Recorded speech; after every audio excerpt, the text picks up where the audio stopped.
All right, folks, welcome back to the show. We are stoked to have Byron Bader join us for a breakdown of just the Calgary Flames prospect pool in general and the draft that just happened that I think we all feel Craig Conroy and his staff absolutely nailed. If you're familiar with Flames Twitter at all or just hockey analytics, you'll know Byron's website, hockeyprospecting.com. It's an unbelievable tool. I use it all the time. It's my go-to for anything draft or prospect wise. So we're stoked to get to chat with him today. How are you doing, sir? I'm doing excellent. How are you guys? Oh, we're doing great. Trying to stay Great. cool. Great. Now that Connie's got this thing back on track, baby. Yeah, it was certainly a good start into the foray of a rebuild. So yeah, I thought he did really Hey, well. whoa. What? Don't say that word. Don't call it a rebuild, Or I man. think you're allowed to say it now, actually. I think Retool, rejuvenate, yeah. That's three kind of where R's. that's kind of how we want to start this. From your perspective, where are we at in the timeline? I know that Craig's been pushing this retool concept, which I think what he means is that it won't take as long as an original, rebuild per se. But from your perspective, how close are we? Obviously that last draft was a big one. How excited can we get? Um, that's a good question. I wouldn't say, I mean, I'd be excited about this last draft, but I wouldn't be excited in terms of where we're at and how long it's going to take to, get back to something notable. Because I mean, really, the rebuild started when Johnny and Kachuk left, but then there's always kind of this, well, maybe we can hold on to the reins while it's going downhill towards destruction. So then there's, you kind of hold on for a season or two, which is what they did. And then you say, okay, now we got to do it. So now they're in year two really, but like this is the first year. So, to build up the roster, add the star pieces to it, which they don't really have any right now. I mean, maybe a couple fringe ones like Kadri or Uyghur type thing, but yeah. So I'd say you're safely, if they build it like exactly right and they hit on the right players and they get a couple top three picks over the next 2 years, you're probably I would say like 4 or 5 years out from like where you make it into like the bubble conversation and then you start building from there. That's like if everything goes like absolutely perfect. So maybe 3 years if they're able to just hit white gold here and then somehow speed it up even faster, but I don't think so. Like New York was kind of able to do that, but it's New York. Everybody always wants to go there. So they always get all the free agents. They get the Adam Foxes to help rejuvenate them, whereas we don't really have that. So at least 4 to 5 years, I would What say. do you make of like this? You've heard this thrown around a little bit, like the Dallas model. We can do the Dallas model. Mm-hmm. What do you think about this Dallas model idea?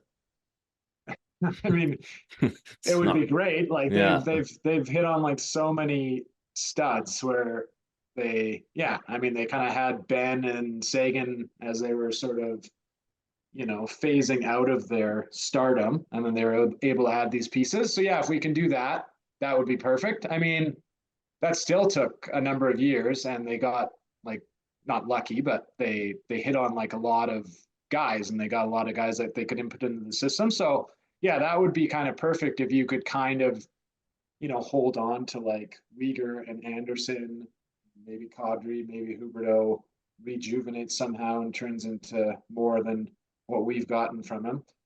And then you kind of phase through that, but that's pretty hard to do. I'd be skeptical if we'd be able to do that route. I would think it's going to be more of a build from the ground up, and then maybe in like a season or two, even trade out some of those guys to try and get more draft capital and be bad for a little bit longer, and then build back up. So I don't think it's going to go the Dallas model personally. I think it's already steering away from that. So yeah, Yeah, just hit great if it three happens. franchise But players in one draft, eh? Just get yeah, Robertson and Ottinger and Heiskin and all, and then you're good to go. It's simple as yeah, that, eh? yeah, that's perfect. No Yeah. problem. Yeah.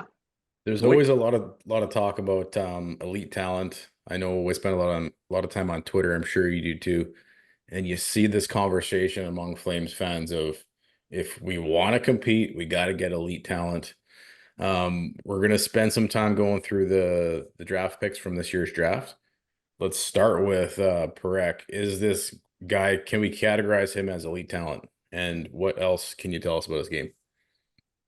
Yeah, I would say he's definitely up there. So in my sort of top 32 that I kind of do every year, he was basically my third guy on the list. I mean, there was a bunch of those defensemen that I liked a lot, but he was kind of right behind Celebrini and Demidov for me. So yeah, I think he has all that star power to him. Looks really good. Like I think his star probability right now is like 80%.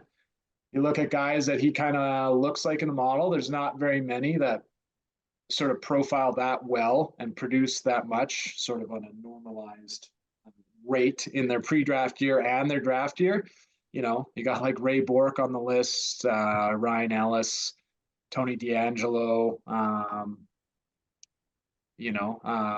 guy like Simon Nemec is kind of close too. So like, and just watching the way he plays and the way he activates, and he's like, he's not just like a pass first guy and gets a secondary assist. Like he gets a lot of primary assists and he scores a ton. Like he got 30 goals, 30 plus goals in the OHL, which is, if you look at any defenseman like outside of high school that has scored that much in their draft year, like I think the list is, less than 5 or 7 people. So it's not very common. So I think he is absolutely going to be that first stud piece for the Flames. And I'm excited. I hope he hits big time because he looks awesome. Just watching him.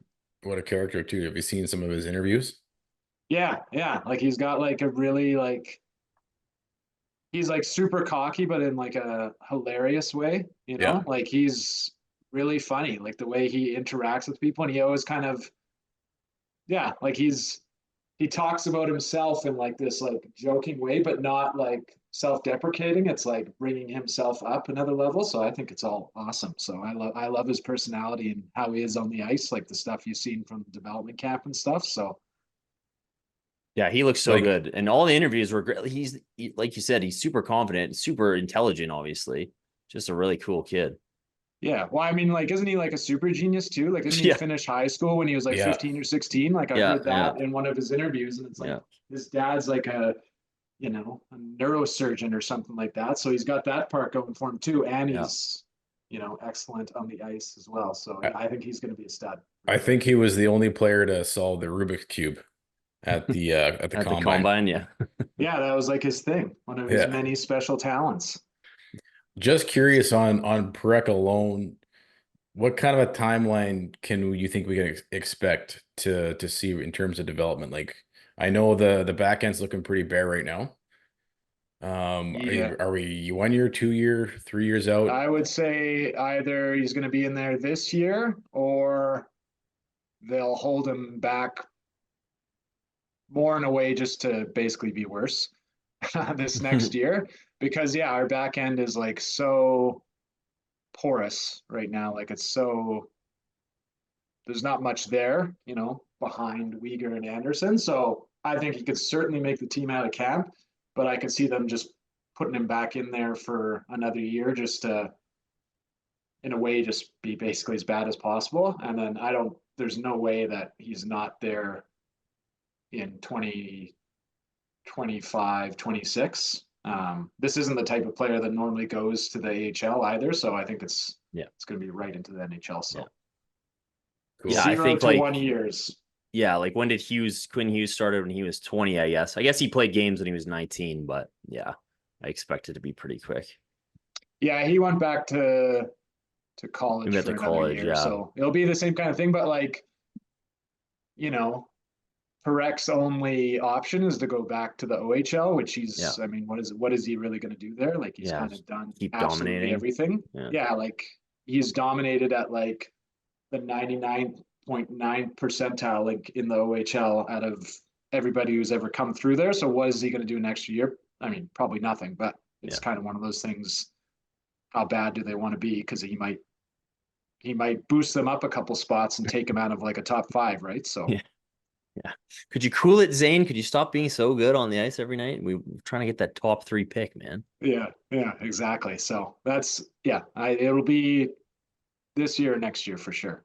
Nice. It's interesting too, listening to the player, because it sounds like he wants to play. He wants to make the show as soon as possible, which you love to see, honestly, from a fan standpoint. Yeah. Yeah, he kind of reminds me of like Sam Bennett. Like he's very outspoken. He's very open and honest, and he like kind of like asks for what he wants and he puts it out there just like Bennett did. Like he was like, you know, the stories of him always in Hartley's office and be like, I want to play and I want to be in the playoffs and stuff, and like always hammering on the door. And I think it's great because it's, you know, if they're kind of wavering, like, oh, maybe we shouldn't bring you in quite yet, like he'll kind of make the decision for them and be like, oh, no, I want to play right now. Yeah. Yeah. You know, he's not shy about it. So I think that's good. Totally. Draft pick be damned. I'd love to see him play next year. So yeah, I'm in the same boat. That'd be sweet. What did you think of the Matvei Gridin pick at 28 overall? So yeah, that one I didn't mind at all. Like he profiles pretty well. Decently young, like born the start of March, I believe. So I think I had him. I don't think I had him in my top 32 because this year, like the draft at the top end was very, very deep, but he was kind of one of my honorable mentions. He just like his numbers weren't too bad. They're certainly well above average.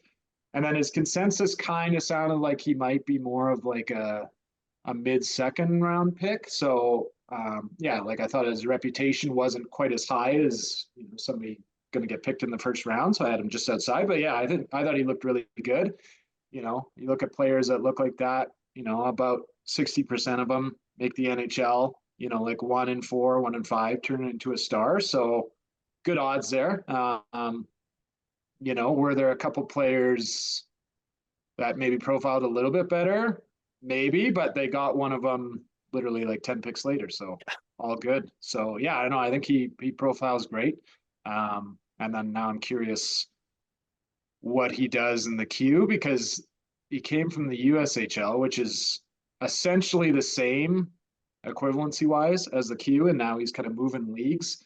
So I'm curious what he kind of does there. But yeah, sounds like NCAA wasn't an option for him because he's got some opposite some of really Parekh. terrible grades. So yeah, yeah, you get so the bet. We get this spectrum of prospects, the really smart guys, and yeah, maybe not so much. The ones that are you need just both. all sports. Yeah, that's right. Yeah. Well, yeah, it was an interesting pick because, like, I think most of us were thinking, oh, Basha's still on the board. Get Basha. And then they do get him there, like, right thereafter the next day. Yeah. Just, like, philosophy-wise, like, what do you think goes into, like, you see Basha there, you see Gridin. Like, what's your take on, like, taking, like, how does this work, do you think? Like, when you have your guy there, is it just based on a list? When you have two guys who are kind of in the same spot, you think you can get maybe both of them? Yeah, maybe it's not. You think you can get both of them? Like it's literally, you know, from talking with these teams. Like even like I've chatted with the Flames a lot. Yeah, like they basically have this list, and they have, you know, they have the area scouts, and they have the overall scouts, and they have the analytics people, and then they have, you know, the DMs and AGMs and stuff that have seen them a little bit, but not quite as much as the scouts, obviously. And they make this list on these sort of different rankings, and then yeah, you might have two guys that are like neck and neck, and this guy's slightly ahead, and then oh, let's pick Matvei because, you know, he's a little bit bigger or whatever it might be. Like maybe they like his scoring touch more, and then yeah, you pick him, and then it might be something where you think, oh, maybe Basha drops and you have him neck to neck, but you're kind of, yeah, you basically go off of your list, and if this guy is ahead by 5%, then that's the guy you're going to pick. I mean, they start talking about this stuff like 2 or 3 months before the draft. So by the time it comes up, like it's pretty set. Sometimes there's a little juking around, like on the draft floor, where they make like a,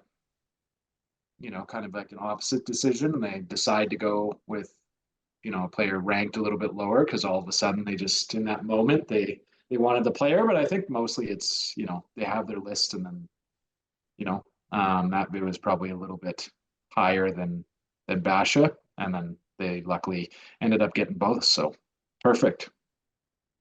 Yeah, it's funny because you're watching it, and you know, if you replay that a bunch of times, they might not get both the same players. But if they would have picked Basha first, you would have assumed that Gridin would have been available for the third pick overall, but who knows?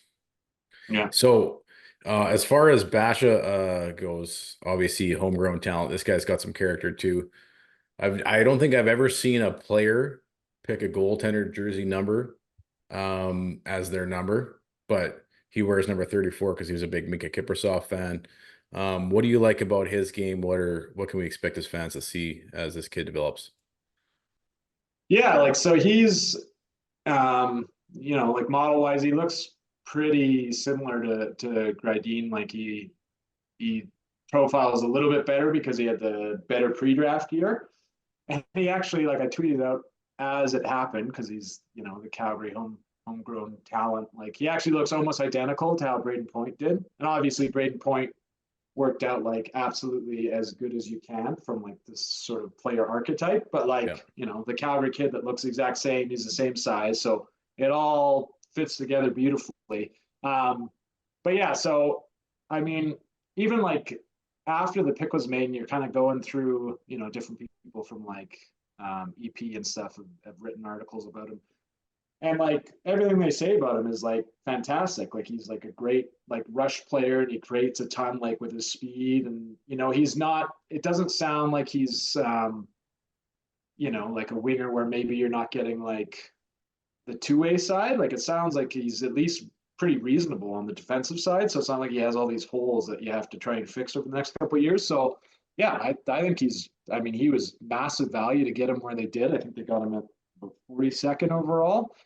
So, I mean, he's probably, just like Point was, he's probably a couple years away from sort of the NHL or the AHL type thing. But yeah, like great profile, great value to get that, and at pick 42. And again, it's kind of one of those things where maybe 1 out of 4, 1 out of 3 of these guys turn into stars, and like 65% of them make the NHL. So yeah, to get that second round, like I had him ranked in my top 32. I think he was kind of like right around like 14 or 15. So huge value. And his I think he dropped a little further back from sort of his consensus as well, maybe by 5 picks or so. So yeah, I love that pick and think it could be a really good one for the Flames. Like I would even suggest that he's one of their top 5 prospects now, like probably at the very back end of their top 5 prospects. So Sweet. lots to like there. Yeah, I remember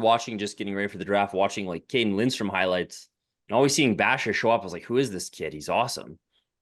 He's a huge standout. He's such a fun player to watch.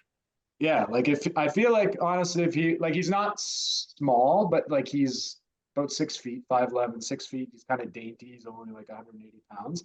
Like if he was like 6'1" and 200 pounds, like he's probably for sure a first round talent. Exactly, so, like they've kind of the last few years, like they've, the short kings have been getting a little bit more respect at the draft. They've been getting drafted earlier and more often than ever before, but like they kind of reverted back at this draft. They're like, no, we got to go big again. We tried this for like 3 or 4 years, and like these players haven't even like made the NHL yet. Not that they would at that point anyway. So then they went right back to we got to draft big again. So I mean, I think that was a reason, certainly why he probably dropped at least 5 spots, was he's on the smaller end. So yeah, I love it. I think he's going to be yeah, like I love his attitude and just like how he talks about it. He's so psyched to be with Calgary, and he wants to do like anything possible to help the team win and make the team. So yeah, I love it. I think he's going to be great. It's always nice to have that hometown connection. I personally love it as a fan. I think it helps build interest and whatnot. It would have been awesome to see Tej come to Calgary just for that reason alone, but maybe we'll get Joe in the coming years. Wouldn't that be something? He's going to be even better, I think. That's what people are saying. I can see it now because Makar's contract ends right when the new arena is opening. We're drafting Joe Aginla. It's all perfect. It's all coming together. Yeah, maybe we can get Point too as Tampa craters into the ground. The all Calgary connection. This would be great. I'm liking this. Yeah. So second round, Flames pick Battaglia, another winger. I haven't seen as much hype on this guy as other picks, because even Mews and Misa were considered steals by some people. But what can you tell us about Battaglia that you've done your research on? Yeah, so again, great value for, essentially nearly a third round pick. He's picked 62nd overall. So yeah, like above average production in his draft year. He's pretty young. I think he's born in May. So when you look at these guys, like often these guys are drafted at like, the back end of the first round, depending on how deep the draft is, type thing. Like a lot of players that look like this are drafted there. So to get that at 62 is perfect. I mean, about 35 to 40% of these guys make the NHL. Only about 10% end up as stars, but like a great, kind of depth pick just to get at that point is perfect. Like very, very reasonable. Like you said, like maybe, guys like Mews and Misa profiled a little bit better, but still like this guy looks very good for getting him that late. So yeah, and good size too. Like I think he's like 6 foot or 6'1" and 200 pounds. So, you know, yeah, love that one too. Like as soon as that one kind of came up, I knew the name, but I had to, look into it a little bit more. And then as soon as I looked into it, it was like, yeah, this is perfect. Yeah, I think he picked up like he kind of started off the season maybe not producing as much in the OHL, but then I think he got brought up in the lineup a bit higher and started producing in the latter half of the year. Yeah. Maybe kind of I don't know. I was thinking about like Easton Cowan, maybe a guy who's gonna have a big D1 year. We'll see. I think it's a great pick there too. Great playmaker, incredible hands. Mm-hmm. Yeah. So I mean, yeah, like to get that type of thing, like basically, as you're finishing the second round is like awesome. Like normally, even at that point, you're kind of dipping into the guys who have like, yeah, not much production, but like they have a couple tools that maybe you can work with, but they're still pretty, call it low probability bets. Like he's very reasonable for especially that stage of the draft. So yeah, and they go back to the OHL with 74th overall with the Henry Mews pick. I think across the board, this was acclaimed as a steal for sure. Yeah, yeah, yeah. I think he was 7th in the OHL amongst the defensemen for assists this year. Another solid defenseman coming out of the OHL for the Flames. Yeah, yeah. They're just picking all the studs out of the OHL. They're just got a whole roster of them now. But it's yeah, Fordham. like I think his consensus ranking was like back end of the first type thing. I had him ranked, I think like 16th or 17th, somewhere in that hole. Oh, wow. So yeah, like massive value. Like he dropped like, 30 spots from essentially where he was supposed to go. Again, he's a smallish, dainty-ish defenseman when sort of the underlying theme of the draft was go big, especially on the back end. So, that's probably why he fell, because he's only like 5'11". But yeah, like love that pick. Again, like, when you look at it, his archetype and how he looks in the model, like probably about 65% of these guys make the NHL. And again, kind of like a 1 in 5 of them turn into stars. Like, so, I mean, get that in the third round, take that every day for sure. Just thought when you're looking at the, like you mentioned, you had him ranked pretty high up there. When a player drops like that, is that just, does it come down to a size thing, or does it come down to teams looking for something specific, maybe a combination of both? Like, how do you get a player, this value that late? Yeah, I mean, my rankings aren't at all how the draft ever goes. I mean, they're basically just, the probabilities of the players and like their reputation and sort of like a rank of like who has the best value essentially. But usually when a player drops like that, like it tends to be size, or the player is foreign, usually Russian, or they have like a serious defensive hole with them. Right. Like a guy like Yzerman dropped into wherever the hell he went. Yeah, like 20th in New York. Like, and like a player that looks like that, like those ones, like almost always make the NHL and like oftentimes turn into stars. But like he's almost renowned just as much for his shot as how bad he is at the rest of the hockey game. So those are normally like the three reasons why a player drops is like size, and then if it's usually a Russian player, or they have a serious deficiency in their game. So you're going to have to like build on that part. But yeah, in terms of Mews, it looks like he dropped probably because he was a little small. So Flames cashed in on that one for sure. Nice. And we'll ask Yeah. you, I don't know anything about this goal, a Jordan Sigalet special in the with the Kirill Zarubin pick. Any thoughts on this pick? He's coming out of the MHL. Hey, he's he's got some interesting picks. Yegorov, they had Chechelev, obviously Wolf. Sigalet seems to have a bit of an eye for some of these Yeah. diamond in the rough goalies, eh? So I think he looks really good. Like he's big goalie, had insane numbers in the MHL in his draft year. Like I think he switched teams in the last, I don't know, 20 games of the season or something. He was rocking like a .94 save percentage or something. Like model wise, looks great. He already has like a 50% chance of playing in the NHL. And that's only going to like skyrocket if he basically gets on the KHL track like pretty early on, which I think he is gonna, because he's big boy and he's got really good results in the MHL. So I think he's going to be in the KHL probably by age 20 or so, which is going to, that's going to improve his odds even more so. And I know, like, because they reached out to ask me about him briefly, is the Flames really like this goalie, and they like that one that went to Vegas right before, Moisevich.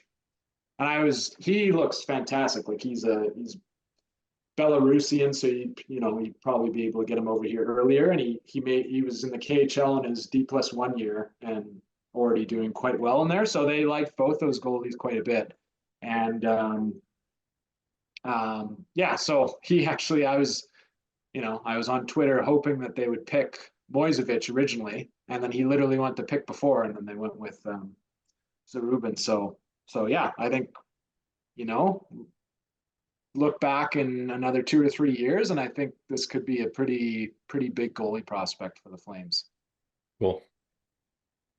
Yeah, nice. It's always interesting to see the goalie ones, because it's funny to hear Craig talk about how Jordan Sigalet's got to get his pick in there. So they always get their goalie, eh? Yeah, you gotta pick one every year, Yeah. Well, hey, Yegorov, I know it's development camp, but he looked good. So he looked like a good goalie. I love the European goalies. Yeah, I know, right? We'll get this Russian. He's Russian. Yeah, Yegorov, obviously. Get the Conroy Russian and his connection. Russians, eh? Yeah, just stay away from the CHL goalies and just strictly pick European rule. goalies all the time, and Great then you're rule. bound to hit on some of them. It's a great rule. Mhm. All right. Flames grab I think he was a double overager, right? Trevor Hoskin. Yeah. 20 years old, 4th round pick, playing in the OJHL. It's always interesting when they kind of take these overage guys. I heard Todd Button, talk about, hey, they took Mangiapane as an overager. He still had some development time. What do you think about this pick in the 4th round? Yeah, this was the first pick, watching it all unfold, where everything was like, oh, perfect. Yeah. And then they hit this pick and it was like, not perfect. This is no good. Like, the Mangiapane comparison. So Mangiapane was actually an overager that I loved in his D+1 year, because he was a walk-on to the OHL, had an okay first eligible draft year, but he didn't get picked up. And then his second year, he really popped off the table, and he's pretty young. Like I think he's April born. Yeah. So I'd actually talked to the Flames about Mangiapane. Like, I talked to Chris Snow about him, kind of mentioned him, like this is like an overager I like type thing. Whereas this guy, I didn't even know who he was when they picked him. I had to look him up, and it was like immediate, like, ooh, no, that's not going to do it. Like the way he profiles, like he hasn't really, produced anything big that would suggest, oh, he's making a big jump now. Like these are the ones that, you tend to not even sign, or you tend to walk away from like pretty early, these overagers like this. So this was the first one where I was like, that might be a pretty big swing and a miss there. But yeah, are these just usually cases of like, okay, the scout really, like, how do these kind of picks usually happen? Yeah, they're normally area picks. Like A scout who's in Ontario or whatever has seen him quite a bit and likes him and kind of pitches his name forward and then, argues for him at the table. And then, they might give this one to him, especially because he was third or fourth rounder. So yeah, that's usually how it works is you have one or two guys arguing for him. And then you might have a bunch of guys sort of tied. And then they say, okay, we haven't given this guy a bone in a while. So we'll let this guy kind of have this pick, or he made the best argument or whatever it might be. So Byron, you mentioned chatting with Snowy and maybe some of the other Flames management. What type of relationship do you have with the team? And just kind of curious. Not too substantial. Like I'd say I knew Snowy the most. So I chatted with him, every couple weeks, just texting with him and stuff, and just kind of going over like different philosophies and how I see, success at the draft and how they go about it and how they build their lists and stuff. And then I worked briefly with them for the 2019 draft. And then, from there, it was just kind of like having conversations about stuff. And then, I'd reach out with the player and say, hey, what do you think about this guy? And then, he'd give me some insights back. Oh, we really like this guy, or we like this part, but like this part he kind of give you little tidbits of like this part within, our analytics, like doesn't show up as well, that type of stuff. So yeah, it was kind of just a very casual, relationship, get together with him every once in a while and present some stuff and go over some stuff. And From your perspective, if you look at how analytics has played into sports across all leagues, really, it's really come into the hockey world in the last 3 to 5 years, and I think plays a massive role. I know, Snowy was a big part of that for the Flames. How do you see the evolution of analytics and how, the Flames as a hockey club have adopted that? And have you noticed any philosophy change from Brad Treliving to Craig Conroy?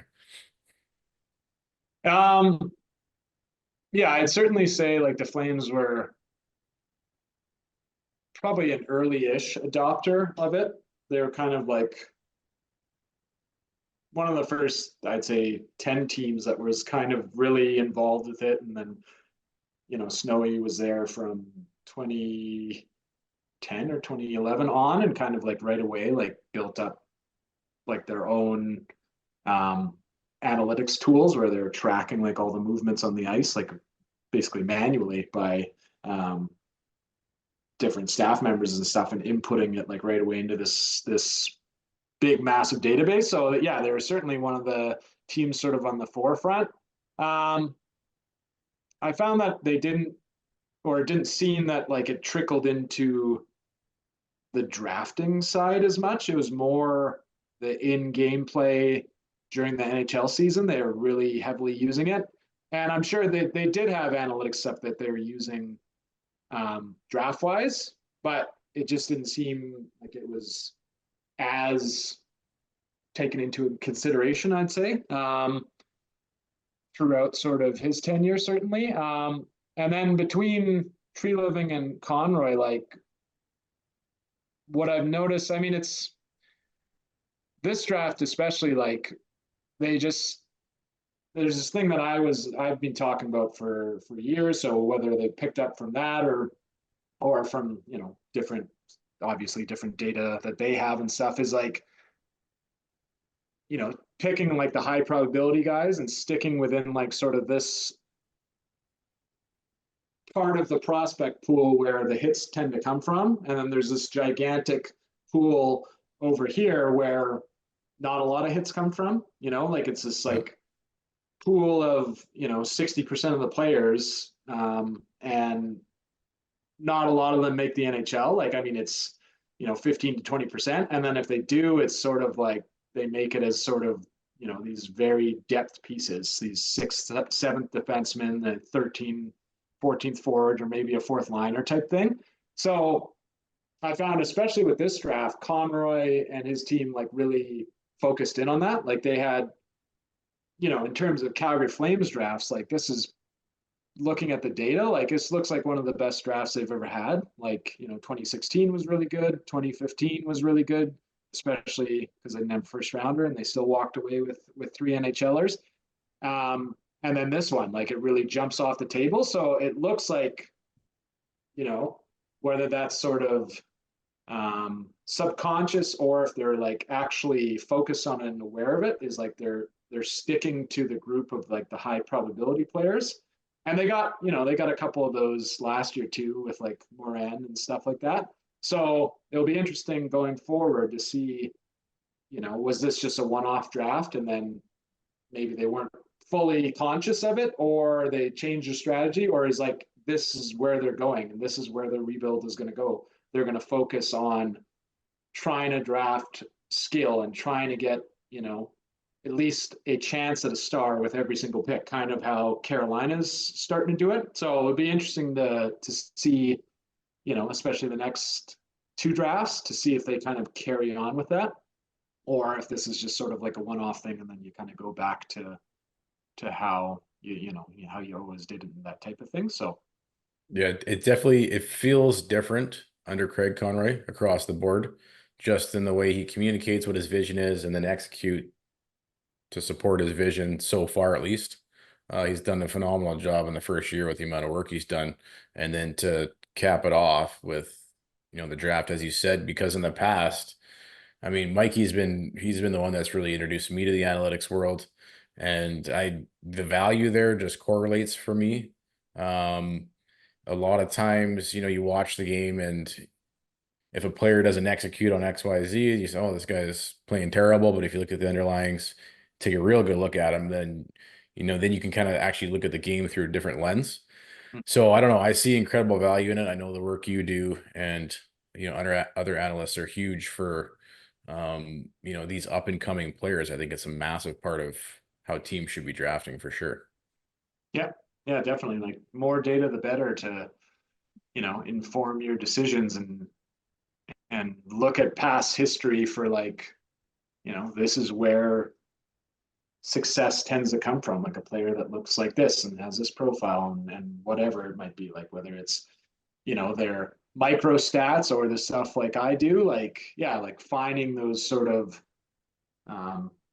hints of where success lies, so that when you're looking at this pool of 400 prospects that are coming through the draft every year and trying to make your list, like you take out 300 of them right away and say, success doesn't really come here. Let's focus here and then make our list from there type thing. So yeah, hopefully it gets better and better as each year goes by. So yeah, it's interesting you talk about, hopefully this not being like a one and done. You had a tweet the other day that I thought like nailed it. Like have like two more drafts like this, or where you're picking the top 5 and nail your value picks. And you can probably speed the rebuild up. Because usually, like you think about it the opposite way. It's like, oh, we can spend our draft capital and get players who are in their 22, 23, 24 years. That way we can speed it up. But I think that's a better way of looking at it. Is like 2 more or 3 more drafts like this, that actually speeds up the process to becoming an elite and competitive team. Yeah. For like, that's my sort of mentality, is like, again, kind of this Carolina model where don't try to draft like a guy who's going to be if he hits his ceiling, he's going to be a great third liner. Like you can go trade for those guys later on. Like try and draft skill and try and draft your stars, because, from the research that I've done, like to get into the playoffs, you need like 3 or 4 stars to be like a contender and be, going for the Stanley Cup. You generally need 5+ stars. So you got to get up to that level. Right now, the Flames basically have, 1 maybe. Like, so you have to get up to that level. So find those stars. And then even, if you have this super deep prospect pool and you're like, oh, we don't have all these top 6 positions for all these guys. Well, you can take that guy that maybe is a gem, but like, you're like, oh, maybe he has some defensive warts, but he's really, really good. He could fit really well with a team. You can trade that guy and go get, like your next incarnation of like Blake Coleman, right? Like you can use that capital to get the veterans that you need to sort of supplement it later. So yeah, that's sort of my philosophy, is just, try to hit a home run with every single pick and focus massively on skill and see if you can speed up this rebuild that way. So Luke Misa, where did you have him on your list? Obviously, we threw his name out there already. Some considering him a steal late in the fifth round. And yeah, what can you tell us about what do you like about his game? Yeah, so I think I had him right at the very back end of my top 32, and in like a less, call it top end deep draft, like he would probably be even higher on that list. Like he would kind of be in like the low to mid 20s. So I mean, to get him, what was he, a fifth round pick? Like Yeah, huge value. 150th overall. Like he actually, the way he looks, like model wise, he actually looks kind of similar, like in terms of his production, and you know how he looks. He looks similar to Gridin. I mean, he's about 4 or 5 months older than him, which plays into it a little bit. But he looks similar to him. Like Hanzik looks quite similar. So these are 2 first-round picks, and then you're getting a guy that maybe doesn't have all those same intangibles as those first-round picks, but you're getting a similar profiling player in the 5th round. So just massive value. And yeah, like when they made that pick, for some reason, because I'm kind of watching the draft happen, but now I'm kind of drinking from the fire hose because there's like a pick every 20 seconds, and then I'm trying to like write about it, and then I'm kind of trying to pay attention to who's going. So when they made that pick, I just assumed he was already gone at some point. Like I thought, oh, he must have gone 20 picks ago, and then it popped up on the board that Flames got him, and it was like just jubilation on my part because yeah, like I really liked him, and like I said, I think he was number 31 or 32 on my top 32, and then to get that, like, you know, basically whatever that ends up being 60, 70 spots later, like that's just awesome. He looked amazing. I know it's just development camp and we can't get too crazy, but he scored 3 goals in the scrimmage. He looked pretty good. Nice. Yeah. Like that's exactly the type of, like, you know, you look back in like 10 years and it's like, oh, this guy came out of nowhere in the 5th round and like made the NHL. And it's like, well, you break it down, like the ones that come out of nowhere often that deep, like actually looked pretty good. Like if you look back at like Gaudreau, like, you know, people noticed him in his draft year and they said, oh, this little guy has sick hands and he's like insane, but oh, he's so small, he's never going to make it. But like he was so young and he had like a really good equivalency, not fantastic, but like, you know, a nice B+ equivalency, and you know, ranks pretty well in the model. Like, and then, you know, he turns into this superstar. Like that's those players that make the NHL and maybe sometimes turn into stars. Like they often look like, you know, Misa or like Gaudreau. They don't often do it from like, oh, this guy, you know, produced like 5 points in the OHL in his draft year, and then they drafted him in the 5th round, and then he turns into like a star in the NHL. That's not the way it normally goes. So yeah, I mean, to get that type of pick late, maybe it doesn't work out, but either way, it's a 5th round pick. And when you're swinging at that versus swinging at a guy that has like a 5% chance of making NHL, like take that every single time. Awesome. All right, I guess we'll wrap up with the 2 maybe. I don't know. What kind of swings would you call Hunter Lang?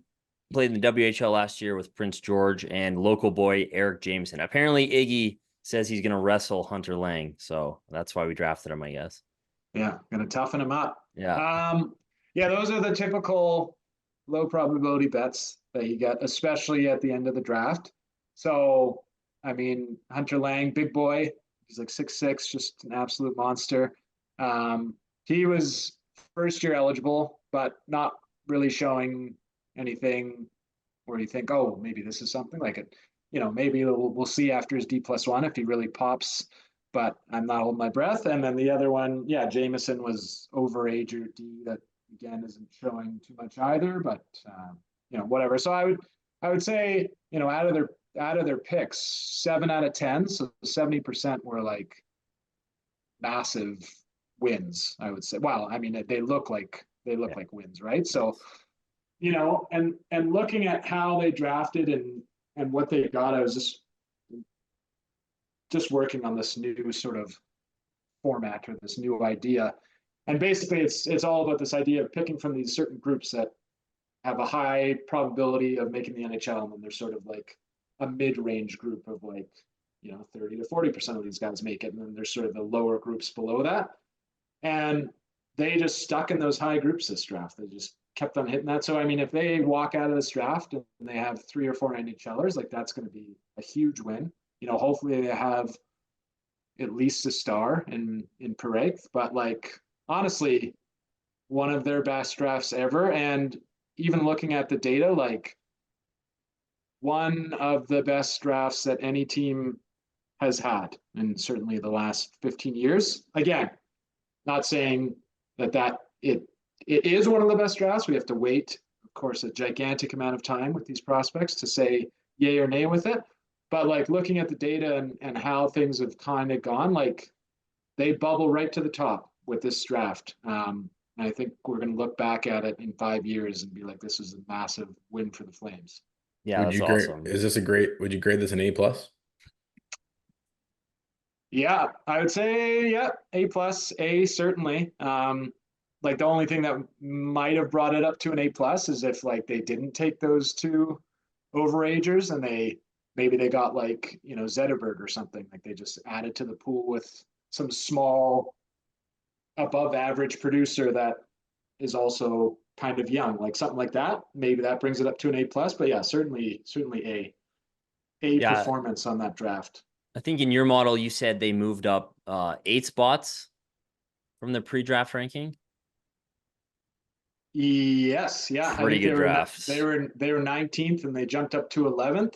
Nice. But now with Buffalo trading Savoy, they might be top 10. I haven't done that update yet, but yeah, they might be up 9 spots now. So nice. I mean, you can make like it doesn't take very long to become like one of the best prospect systems in the NHL. At Columbus, I think it took them 2 or 3 years because if you're adding just like massive value at every draft and you obviously have the high draft picks, but you're also like using those picks to pick good value players and not these low probability guys, like you can jump up quickly. So yeah, I mean, they had the biggest jump of anybody just by making smart decisions and getting lots of picks and adding a lot to the pool. So if they do that 2 or 3 more times in a row, and you know, like I mentioned, like those next 2 years are going to be hopefully drafting top 3 or at least top 5, like they should be right up there by, you know, kind of that 2026, 2027, they should have one of the best pools going and then be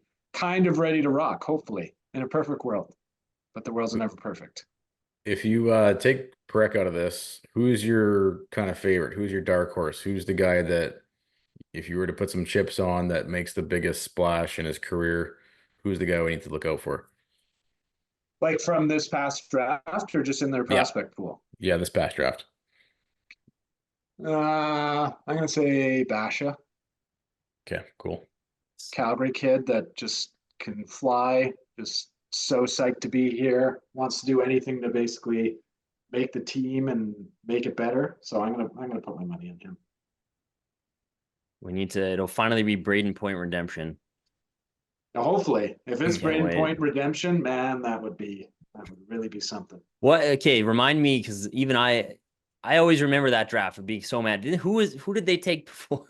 Who was it? Was it Hunter Smith? Was that who it was? Yeah, and Mason McDonald. Oh, yeah, that's right. Double whammy. They took Mason McDonald. Yeah, nice. Right before Thatcher Demko went, and Mason McDonald had very middling numbers in, I think, the Q, and Thatcher Demko was Johnny Gaudreau's goalie in his first year in the NCAA and like killing it. And we made that pick. And then, yeah, we had Hunter Smith, who was an overager with unbelievably low production. As soon as they made that pick, I thought this is not going to end well. And I mean, like literally like 6 months later, like the writing was on the wall, you knew.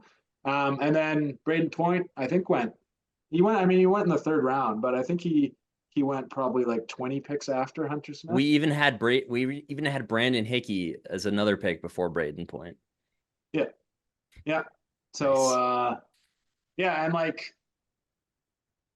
the CHL product, has really good production. He's born in March and he drops like that far, like it boggles the mind. It's crazy. He's third overall in that draft class in goals behind only Draisaitl and Pasternak. It's crazy. Yeah, like normally a player that looks like that, like depending on the draft, but like most drafts, a player that looks like that will go in like the teens. Yeah. He's short, so maybe late teens. But like, I don't know, and like the local product too, like they would have seen him so much. Mhm. And, yeah, I think I tried to ask Snowy about that one, like as soon as it happened. Yeah. He skirted around. I mean, Yeah, I'm sure he he's said, kind of "Yeah, like, we saw him, but don't we, worry about yeah, that. Yeah. we elected big guy, I'm Yeah. sure they Yeah. had something, but like that one's wild." That one So, stinks. I know. so hopefully, yeah, Basha turns into Braden Point, and then we can just Nice. Okay, that's awesome. I just had a few, I think we had a few questions on just maybe a few other prospects in the system. Sure. The one guy I think he had a good, I mean, his development camp, I keep saying that, but William Stromgren is kind of famously known for being the guy they took instead of Logan Stankoven. He's looked okay. I think he had a nice finish his time in the AHL last year. What are your thoughts on, and we can't judge him based on where he was picked ahead of Stankoven, or we shouldn't at least. Maybe we can. What have you seen from Stromgren over the last little while? Has he kind of been following a nice development track? Do you think he's going to be a guy who gets NHL games soon? I think he'll get some NHL games, but I don't know if he'll ever get there. And like you see the little clips of him and stuff, and he's got these like crazy hands, and he had that one goal, like I don't know if it was in the AHL playoffs or right before it or something, where he just blew past everybody and just like went in on the breakaway. Like he does that, and that's why he was drafted in the second round, because he does show these flashes, but I would say he's looking at how he looks in the data and just kind of following him along. Obviously, he's a Calgary prospect. He's very inconsistent. He shows these like brilliant flashes, but then like you won't hear a word about him for a month, and then he'll show something again. So that's never good, I guess, in terms of like a prospect making it. So I'd say he'd be a long shot to like be like a full-time NHLer, because he never, in terms of the model look, like he never made these big jumps he started off okay. Like when he was drafted, he had kind of a reasonable equivalency. I mean,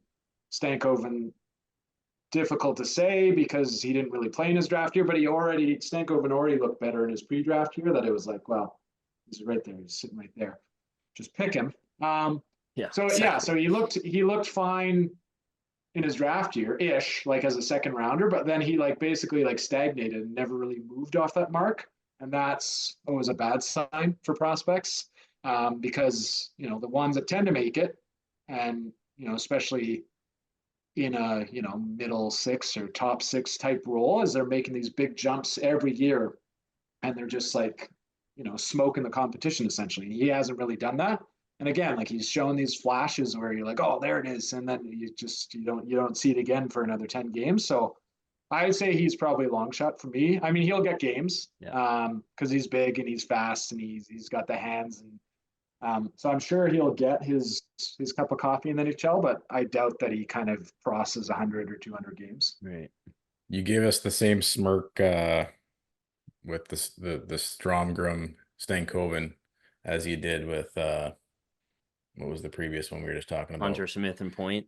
Yes, so I think it's pretty telling how you Probably not quite as egregious, but still, Stankoven's right there. Yeah, not as egregious. Yeah, but Stankoven looks kind of like how Basha looks, kind of a similar size. So hey, maybe Nice. We made our pick this time. So the other prospect we wanted to ask you about, Hanzel had an unlucky year with injuries. I know Craig is in his year trying to rebuild him back up. Do we need to worry about Hanzel at this point, or too soon?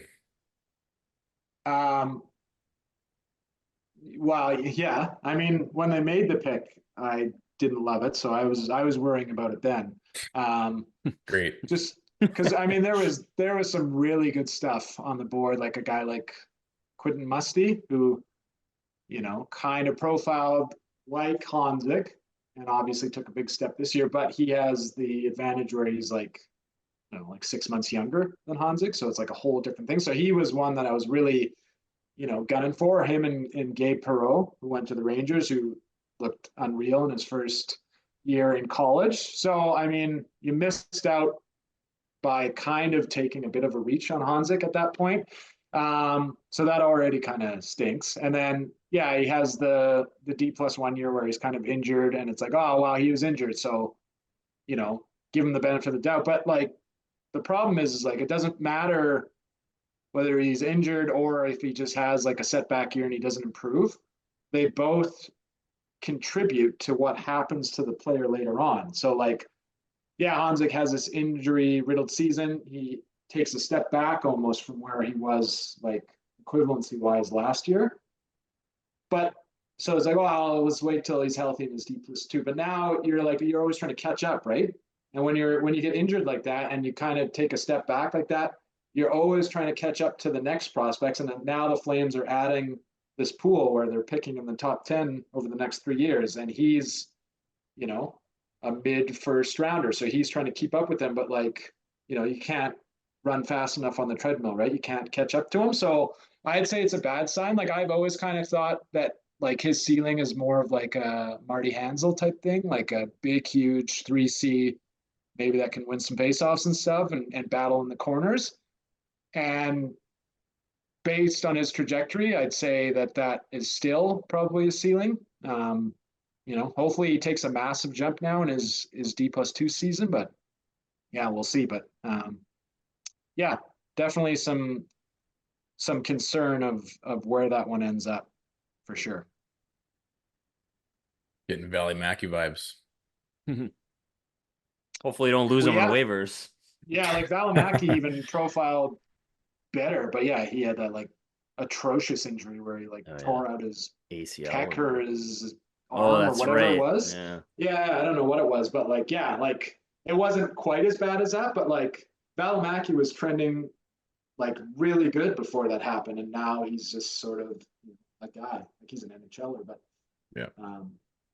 like he could have been awesome, but that's injuries. Like if you get a big setback like that, like it often hampers you your whole career and you're never fully able to catch up. So yeah, I remember watching Valimaki when he first came up. I remember that game against Colorado they were playing earlier in the 2018 season. Like he makes a huge, he looked like a stud, and then he got killed by injuries. It was sucked. Oh well. Okay, well, let's close this thing out with your top 10 list. If you had to update it after this year's draft, what would your top 10 prospect list look like? So what I got, and I was going through it this afternoon, and then I actually forgot some notable names that I had to go back and be like, who am I forgetting? I was missing Matthew Coronado from the list, but I got him on there now. So I would go with Parekh, Zari, and then Coronado would be third. I can never pronounce the guy's name, and I apologize to him, but I'm just going to call him Hunter B because I cannot pronounce that name. Brucey boy. Yeah, whatever it is. I love that guy. Then I would have Wolf. And then at 6, I would have Basha. 7, Gridin. 8, Hanzig. And then 9, Peltier. And then 10, I have Mews there. But, I mean, honorable mentions to Zarubin and Misa and Poirier and Battaglia there as well. Cool. So looking at it, like it's, I mean, especially compared to literally 3 weeks ago, like that's not bad. That's a big difference. I mean, it doesn't have those stud pieces. I mean, it has Parekh, but you need like 2 or 3 more of those. But like looking at like the depth of that, like that's pretty solid for a starting point. So I like it. I think you're going to be in the top 5 by next year. Rebuild is on, baby. The rebuild is on. That's awesome. All right, Byron. Well, big time. We really appreciate you joining us.